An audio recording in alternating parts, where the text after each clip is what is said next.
That's the trouble. I can't make up my mind. I haven't got a brain. Only straw. How can you talk if you haven't got a brain? I don't know. But some people without brains do an awful lot of talking, don't they? Yes, I guess you're right. Without objection, the chair reserves the right to recess the hearing at any time. The presidential oath of office requires the President of the United States to do two things: faithfully execute his or her office and protect and defend the Constitution.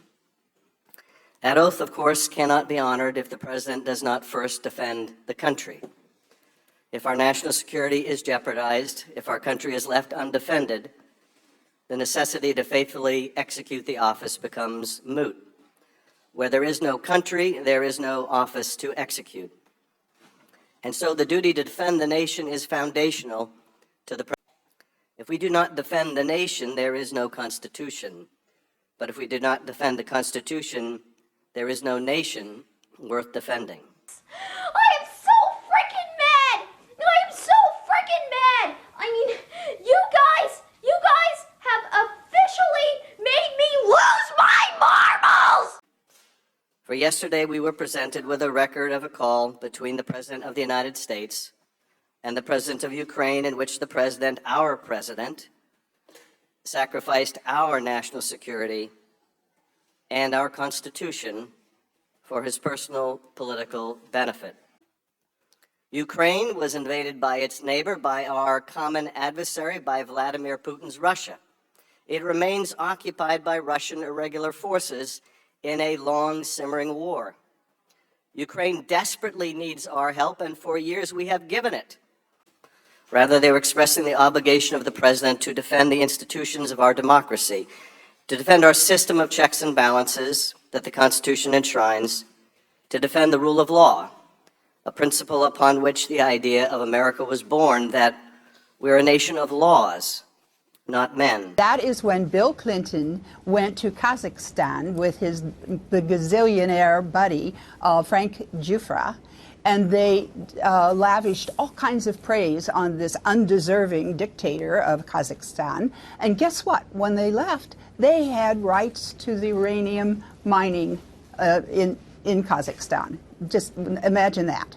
So it was at that time that, as my client learned later, because he got into it a couple of years later, that Putin started putting together this strategic plan to control the world's uranium, and specifically the United States, because this is how Putin was controlling various places in that were part of the Russian Empire way back. The energy. If any Georgia misbehaved, take away the energy. He wanted to control the uranium in the United States. Hilary Clinton was senator at the time. But imagine their thrill. The Russians were just beside themselves when Hillary became Secretary of State. And so they really started courting the Clintons at that time, the Russians did. That is until 2 months ago, when it was held up inexplicably by President Trump. It is in this context, after a brief congratulatory call from President Trump to President Zelensky on April 21st, and after the President's personal emissary, Rudy Giuliani, made it abundantly clear to Ukrainian officials over several months that the President wanted dirt on his political opponent, it is in this context that the new President of Ukraine would speak to Donald Trump over the phone on July 25th.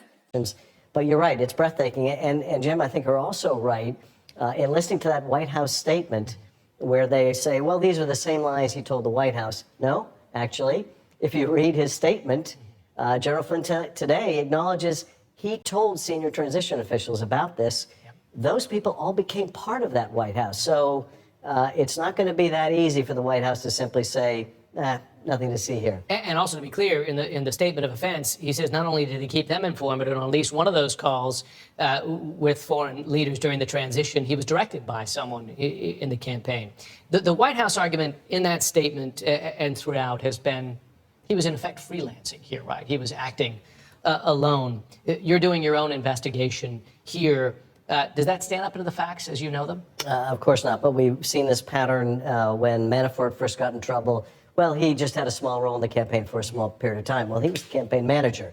When the Papadopoulos plea took place a month or two ago, well, he was just a foreign policy advisor, you know. He's a liar. You were talking about the $3 million.